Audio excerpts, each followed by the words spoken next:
মালাকুল মউত বড় একটা রড লিয়া দাঁড়ায় থাকবে। রড দেখার পরেই ওই রূহ ভয় পায়া একেবারে পায়ের নিচে চলে যাবে। এই কারণে দেখবেন কিছু মানুষ মৃত্যুর আগে তার পা ঠান্ডা হয়ে যায়, হাতগুলো ঠান্ডা হয়ে যায়, ঠিক কিনা বলেন? কারণ কি, মালাকুল মউতকে দেখার পরে ওই আত্মাটা ভয়ের চোটে আঙ্গুলের চিপায় চলে যায়। মালাকুল মউত ফেরেশতা লোহার রড দিয়া পিটায় পিটায় তাকে বার করে। এই কারণে দেখবেন কিছু মানুষ মরার সময় তাদের চোখগুলো বড় বড় করে, পানি পানি বলে শুধু হাই হুতাশ করে। আল্লাহর নবী বলে ওই সময় যদি সারা পৃথিবীর সমুদ্রের পানি পান করানো হয় তারপরেও তার পিপাসার স্বাদ মিটবে না, ঠিক কিনা বলেন? আর যারা ইমানদার, যারা মুত্তাকিন, যারা পরহেজগার, তাদের কলিজা ঠান্ডা হওয়ার সবচেয়ে বড় পানি হলো লা ইলাহা ইল্লাল্লাহ মুহাম্মাদুর রাসূলুল্লাহ সাল্লাল্লাহু। জান্নাতি বান্দারা কালেমা পড়ে আল্লাহর কাছে ক্ষমা চায়, আর বদকার বান্দারা দুনিয়ার জমিন থেকে যেতে চায় না। আল্লাহর নবী বিশ্ব নবী রাহমাতুল লিল আলামিন বলেন, যখন মানুষের জান কবজ করা হয় তখন আত্মীয় স্বজন কান্নাকাটি করে, চিল্লা পাল্লা করে, আত্মীয় স্বজন হাই হতাশ করে। তখন আসমান থেকে আল্লাহ তাআলা দুইজন ফেরেশতা জমিনে পাঠায় দেয়। ওই ফেরেশতারা আয়েশা বলে, দুনিয়ার মানুষ যে মৃত্যু বরণ করেছে তার জন্য তোমরা কেঁদো না, তোমাদেরকে নিয়ে তোমরা চিন্তা করো। কারণ আল্লাহ তাআলা যতটুকুন হায়াত দিয়েছিল ততটুকুন সে দুনিয়াতে বেঁচেছে। আল্লাহ তাআলা যতটুকুন রিজিক তাকে দিয়েছিল ততটুকুন রিজিক সে খেয়েছে। এখন তার দুনিয়াতে হায়াতের জিন্দেগি শেষ হয়ে গেছে, তার রিজিক গুলো শেষ হয়ে গেছে। এই কারণে আল্লাহ তাআলা দুনিয়ার জমিন থেকে তাকে উঠায় নিছে, ঠিক কিনা বলেন? আল্লাহ রাব্বুল আলামিন কোরআনুল কারীমে সে কথাই বলেন, ওমা তাদরি নাফসুম মাযা তাকসিবু গাদা ওমা তাদরি নাফসুম বিআইয়ি আরদিন তামুত। আল্লাহ তাআলা কোরআনুল কারীমের মধ্যে বলেন, নবী দুনিয়ার মানুষদেরকে বলে দেন, হে দুনিয়ার মানুষেরা, তোমরা অহংকার করো না, গর্ব করো না, আল্লাহর সাথে নাফরমানি করো না, আল্লাহর হুকুম ছেড়ে দিও না, আল্লাহর বিধান ছেড়ে দিও না। আল্লাহ তাআলা বলে, দুনিয়ার মানুষ রে, তোরা কি নিয়ে অহংকার করবি, কি নিয়ে গর্ব করবি? ওমা তাদরি নাফসুম মাযা তাকসিবু গাদা ওমা তাদরি বিআইয়ি আরদিন তামুত। মানুষ জানে না কোন জমিনে তার মৃত্যু হবে। জানে? মানুষ জানে না কোন জমিনে তার মৃত্যু হবে। জানেন কে? আরো জোরে বলেন, জানেন কে? আল্লাহ তাআলা বলে, মানুষ কি নিয়ে গর্ব করস, কি নিয়ে অহংকার করস? তুই তো জানোসই না কোন জমিনে তার মৃত্যু হবে। দেখবেন কিছু মানুষ ঢাকা যাওয়ার জন্য টাঙ্গাইল থেকে ঢাকার উদ্দেশ্যে রওনা হয় কি হয় না? স্ত্রীকে বলে দেয়, আমি ঢাকা যাইতেছি, দোয়া করো, 3 দিন পরে আসবো। এই যে ঘর থেকে বের হয়েছে, টাঙ্গাইল যায় গাড়িতে উঠছে, গাড়ি অ্যাক্সিডেন্ট করে ঢাকা মেডিকেলে মারা গেছে, আর কোনোদিন ফিরে আসতে পারে নাই, ঠিক কিনা বলেন? এই যে দুনিয়ার জমিন থেকে, ঘর থেকে বের হয়েছে, এই বের হওয়াই তার শেষ বের হওয়া। কত মানুষ বাড়ি থেকে সফরে যায়, এই সফরেই তার জীবনের শেষ সফর, আর কোনোদিন ঘরে ফিরে আসে না। কিন্তু আমরা তো ভাবি আমাদের মৃত্যু হবে আমাদের গ্রামের বাড়িতে, আমাদের মৃত্যু হবে আমার বাপ দাদার ভিটায়, আমার মৃত্যু হবে আমার ঘরে, আমার মৃত্যু হবে আমার আত্মীয় স্বজনের সামনে, আমার মৃত্যু হবে আমার সন্তানের সামনে।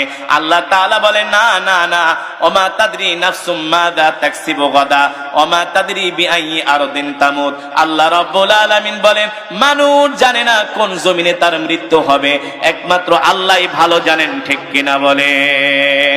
আল্লাহ তাআলা বলে, ওমা তাদরি নাফসুম মাযা তাকসিবু গাদা। আরে মানুষ, আল্লাহ তাআলা বলে, এ দুনিয়ার মানুষ, আমি আল্লাহ তোদেরকে মাটি দিয়া বানাইছি, কি নিয়ে তোরা গর্ব করস, কি নিয়ে অহংকার করস? আমার আল্লাহর সাথে গর্ব করিস না, অহংকার করিস না। আগামীকাল তুই কি খাবি সেই কথাই তো বলতে পারস না। পারে কে? ওমা তাদরি নাফসুম মাযা তাকসিবু গাদা। আল্লাহ তাআলা বলে, মানুষ জানে না আগামীকাল সে কি খাবে। আপনি আমি পরিকল্পনা করি, প্ল্যান করি, আগামীকাল গরুর গোশত দিয়া ভাত খাবো, মুরগির গোশত দিয়া ভাত খাবো, আগামীকাল ভালো একটা মাছ রান্না করব। আল্লাহ তাআলা বলে, এমনও হতে পারে আগামীকাল তোমাকে হসপিটালের বেডে রুটি আর কলা খেতে হতে পারে, ঠিক কিনা বলে? আল্লাহ তাআলা সেই কথাই কুরআনুল কারীমের মধ্যে বলছেন, ইযা জাআ আজালুহুম লা ইস্তাখিরুনা সাআতাও ওয়া লা ইস্তাকদিমুন। কিতাবের মধ্যে আসছে, পয়গম্বর সুলাইমান আলাইহিস সালামের একজন উম্মত ছিল মালাকুল মউত। মালাকুল মউত তার জান কবজ করার জন্য আসছে। মালাকুল মউতকে দেখা সে ভয় পেয়ে গেছে। মালাকুল মউত তার জান কবজ করার জন্য আসছে। মালাকুল মউতকে দেখা সে ভয় পেয়ে গেছে। দৌড় দিয়া পয়গম্বর সুলাইমান আলাইহিস সালামের কাছে গেছে, যে বলে পয়গম্বর গো, ওই যে মালাকুল মউত দেখেন আমার দিকে চোখ বড় বড় করে তাকায় আছে, আমার জান কবজ করবে। আপনি তো পয়গম্বর, আপনার কথা তো জিনেরা শোনে। একটা কাজ করেন, আপনি আমাকে 7 সমুদ্রের ওই পারে জিন দিয়ে আমাকে পৌঁছায়া দেন, যাতে মালাকুল মউত আমাকে ধরতে না পারে। পয়গম্বর সুলাইমান আলাইহিস সালামের কথা তো জিনেরা মানতো। কি করতো? কি করতো? জিনেরা মানতো পয়গম্বর সুলাইমান আলাইহিস সালামের কথা। বলে আমি যদি তোমাকে জিন দিয়া 7 সমুদ্রের ওই পারে পাঠায় দেই, তুমি কি খুশি হবা? হ্যাঁ, দেখেন এই যে মালাকুল মউত কত বড় চোখ বড় বড় করে আমার দিকে তাকায় আছে, আমি ভয় পাইতেছি। আপনি আমাকে 7 সমুদ্রের ওই পারে পাঠায় দেন জিনের মাধ্যমে, জিন আমাকে উড়াই নিয়ে যাক, নিয়ে সমুদ্রের ওই পারে মরুভূমিতে ফালায় আসুক, তাহলে আমাকে আর মালাকুল মউত পাবে না। পয়গম্বর সুলাইমান আলাইহিস সালাম মুস্কি হাসি দিয়া কয়, ঠিক আছে, তুমি যেহেতু মৃত্যুর ভয়ে 7 সমুদ্রের ওই পারে যেতে চাচ্ছ, যাও, আমি তোমাকে জিনের মাধ্যমেই 7 সমুদ্রের ওই পারে তোমাকে আমি পাঠায় দেওয়ার ব্যবস্থা করছি। পয়গম্বর একটা জিনকে ডাক দিছে, এই এদিকে আসো জিন, আমার এই উম্মতকে তুমি তোমার ডানার মধ্যে কইরা 7 সমুদ্রের ওই পারে মরুভূমির মধ্যে নিয়ে ফালায় দিয়ে আসবা। আমার উম্মত ওই মালাকুল মউতকে দেখে ভয় পাইতেছে। মালাকুল মউত কোন সময় না জানি তার জান কবজ করে ফালায়, এই কারণে সে ভয় পাইতেছে। সে মনে করছে যে মালাকুল মউত 7 সমুদ্রের ওই পারে যেতে পারবে না। যখন ওই পয়গম্বরের জিন বলতেছে তুমি আমাকে ধরো, যখন ধরছে জিন উড়াল মারছে, 7 সমুদ্র পাড়ি দিয়া তাকে নিয়ে একটা মরুভূমির মধ্যে ফালায় দিছে।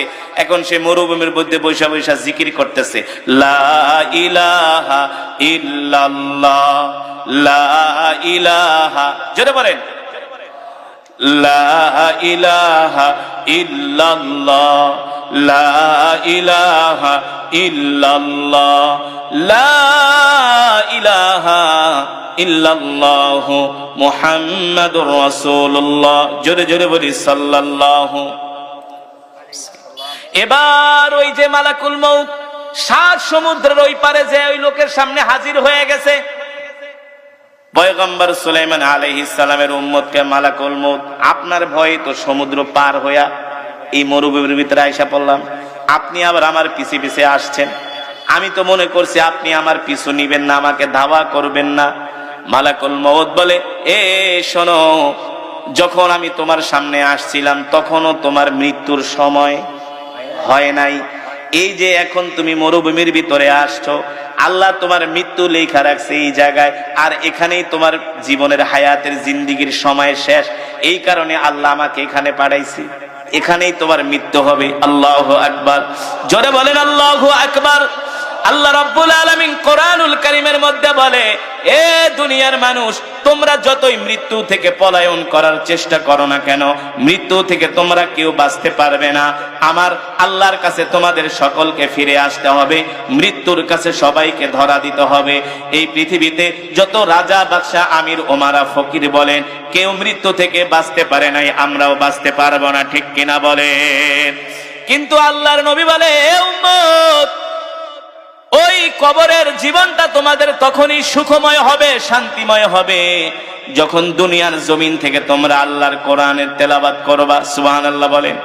এই কোরআন অনুযায়ী যখন তোমরা চলবা, কোরআনকে তোমরা যখন মানবা, তখন দুনিয়ার জীবন তোমাদের যেমন করে সুন্দর হবে, কবরের জীবনও সুন্দর হবে, আখিরাতের জীবনও সুন্দর হবে। আল্লাহু আকবার।